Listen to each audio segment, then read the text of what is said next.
Daddy, please wake up. There's something wrong with Mommy.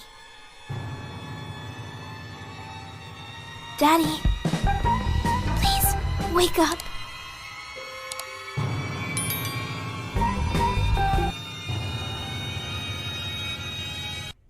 Daddy?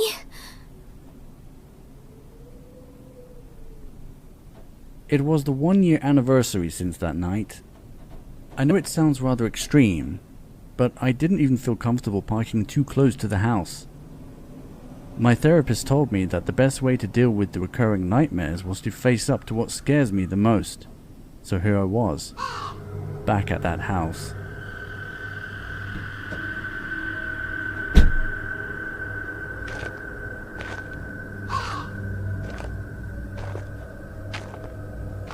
I wanted to phone my daughter just so I could hear her voice and make sure she was okay. But the cell phone coverage was always sketchy in that area. In many ways, my daughter had been the stronger one through all of it, even after her mother was taken away. Perhaps it was because she was still shielded from the harsh reality of what really happened, still just a child in the face of something so terrifying. For a brief second, I almost knocked on the door as if I was expecting someone to be home. That's when it really occurred to me.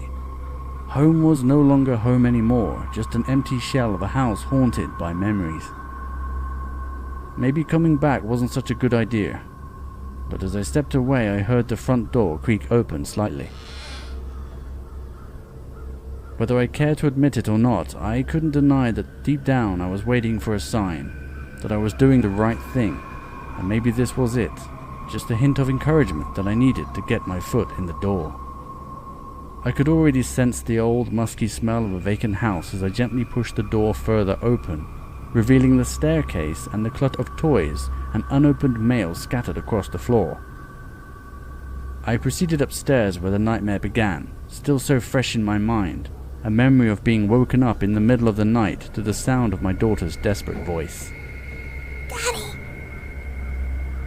please wake up. I asked myself every day, why us? Why our family? And what was she doing in Maddie's room? What my daughter once considered the safest room in the house became a chamber of screams, cursing, things I care not to recollect. Her old room was an uncanny reminder of the torment and suffering.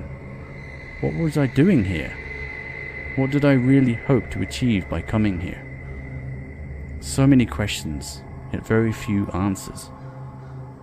I did my best to keep everything quiet. I even contacted the church, but they weren't willing to get involved without proof of a demonic entity, so she was taken away and labeled with a mental disorder. Where do I go from here? I really can't say. I put the house up for sale not too long ago. Maybe it sells, maybe it doesn't. But I'll never forget the terror of that fateful night at that house. Daddy, please wake up. There's something wrong with Mommy.